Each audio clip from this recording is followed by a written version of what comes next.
Hi, my name is Todd Bigelow. I'm a freelance photographer based in Los Angeles for the last 30 years, working primarily with editorial, corporate, and nonprofit clients. I'm also an adjunct professor of photography and photojournalism and a soon-to-be author on a book on freelance business practices. This is 2 Minutes with Todd, a short video series where I address business practices for freelancers. Hope you enjoy.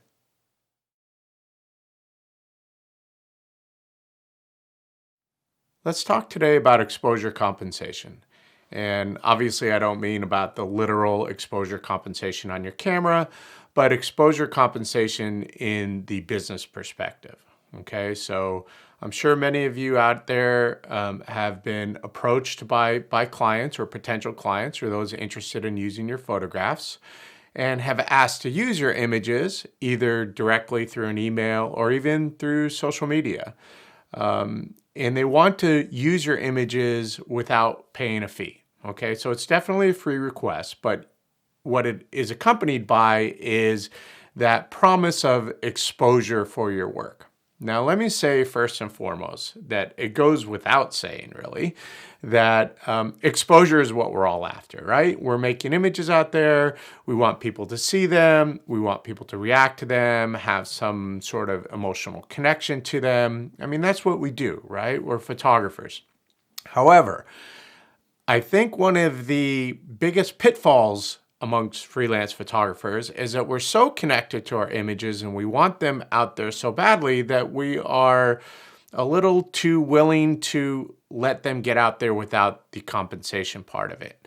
And that's so important because we need that compensation, obviously, to run our business. So how do you deal with exposure compensation? How do you deal with that request for use of your images, but there's not going to be any financial arrangement? It's only going to be, we're going to put a lot of eyes on your work. And of course, that's even questionable too, how many eyes, depending on who's asking. Okay, I've received requests from the Food Network to use my images, and they've told me they've had no budget. They wanted to use an image to literally wrap the truck in the Great Amazing Food Truck Race, if I got that name right, but a very popular show, which I believe is still on.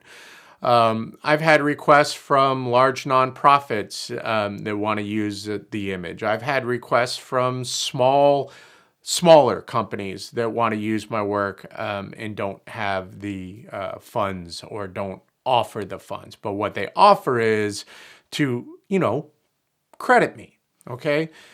Here's what I want you to keep in mind. When you can walk in and pay your rent or your mortgage, walk into the bank or send a deposit over to your landlord, or even pay your gas company or your electric company or any one of your bills with a credit, then come and talk to me, because then we'll literally take exposure compensation a little bit more seriously, or at least I will. Because to me, the bottom line is I need to pay my bills. I need to provide. So that has to come in fair compensation. And, if it's a small company requesting work and going to, expose your work in a, fair way, then charge them a fair fee.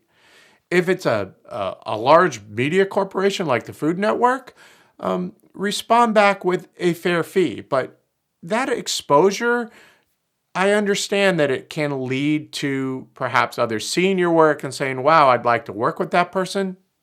Definitely. But there's no guarantee of that. The only guarantee is if you put money in my hand that I can put in my bank and I can pay my bills. I can buy my equipment. I can pay my insurance for my company.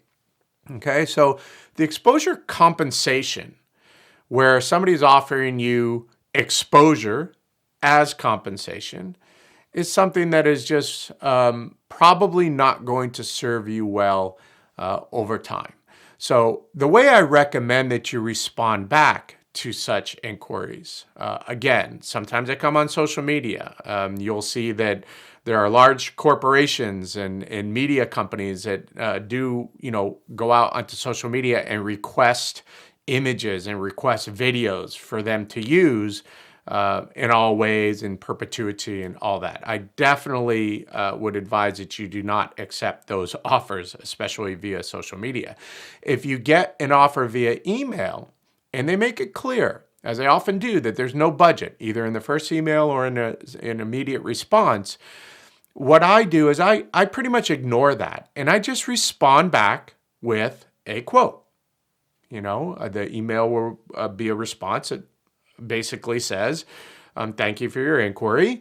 I've attached a quote for the use. Please let me know if you'd like to proceed. Something, concise and respectful and professional. And that's all I need to do, because I don't need to say I don't give my work away. I just respond back with a quote for the use. And if they respond that they will not pay or do not have the money to pay, then I thank them for their time.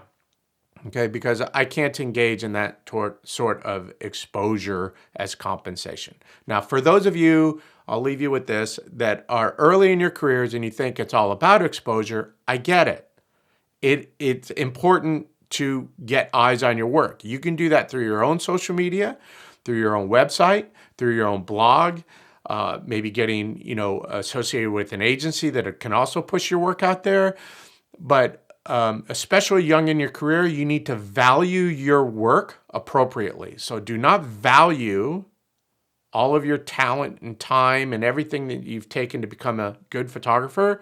Do not value it at zero by providing that work to others with the compensation being exposure only. Okay, you need to pay your bills and get your career going in a positive direction. Okay, keep that in mind.